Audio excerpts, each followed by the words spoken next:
इंसानियत की कदर अल्लाह के रसूल सल्लल्लाहु अलैहि वसल्लम ने सिखाई। आप जानते हैं जिस वक्त फतह मक्का हुआ तो हजरत अबू कुहाफा रदी अल्लाह तआला अन्हु, हजरत अबू बकर सिद्दीक रदी अल्लाह तआला अन्हु के वालिद, इससे पहले भी ईमान नहीं लाए थे और 90 साल के करीब उनकी उम्र थी और आंखों से बेनाई चली गई थी और दाढ़ी शरीफ के सारे बाल सफेद हो चुके थे। फतह मक्का वाले दिन उनका इरादा बना कि मैं जो है वो इस्लाम कबूल करता हूं। तो हजरत अबू बकर सिद्दीक रदी अल्लाह तआला अन्हु अपने वालिद मोहतरम ज़ईफुल उमर बूढ़े बाप को लेकर बारगाह रिसालत में हाजिर खिदमत हुए। मेरे हुजूर ने जब दूर से हजरत अबू बकर सिद्दीक रदी अल्लाह तआला अन्हु के वालिद को आते देखा, मेरे हुजूर अपनी मसनद से उठ खड़े हुए और हुजूर, मैं अबू बकर आपने इनको क्यों तकलीफ दी, मुझ मोहम्मद को बताया होता मैं खुद आपके घर तशरीफ ले आता। ये अल्लाह के रसूल फरमान, इसीलिए तो हुजूर ने फरमाया था, फरमाया जिसने सफेद बालों वाले का हया किया वो ऐसे है जैसे उसने अपने रब का एहतराम किया। हमें अपनी औलादों को अदब और एहतराम सिखाना ये बड़ी चीज है। बेटे डॉक्टर बने बहुत अच्छी बात, बेटे इंजीनियर बने बहुत अच्छी बात, बेटे कारोबार को लाखों से उठा के करोड़ों पर ले जाए बहुत अच्छी बात। ये बड़ा खूबसूरत अंदाज है। मैं बहनों और बेटियों से भी कहना चाहूंगा, यकीनन ये बहुत बड़ी अचीवमेंट है कि आपका बेटा दुनिया के किसी बड़े महकमे का बहुत बड़ा ऑफिसर बन गया, ये बड़ी अचीवमेंट है।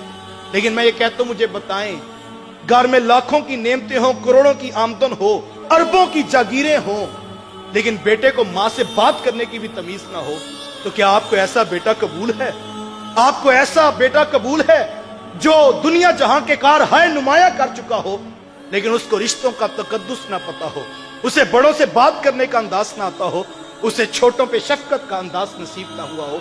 तो फिर असल चीज तरबियत में ये है, अपनी औलादों को रिश्तों का तकद्दुस सिखाएं। और ये होगा कैसे? जब हम अपने रिश्तों को तकद्दुस खुद देने का मिजाज पैदा करें। हमारे यहाँ बाज़ औक़ात होता है कि बेटा बेलगाम हो जाए चचा के सामने तो माँ बड़ी खुश होती है, चलो हमारे बदले भी ये पूरा करेगा। बाप के सामने बेटा उठ खड़ा हो तो माँ अंदर से मुतमईन होती, चलो मैं इतनी सारी जिंदगी बोल सकी, चलो ये मेरी बात अब पूरी करेगा।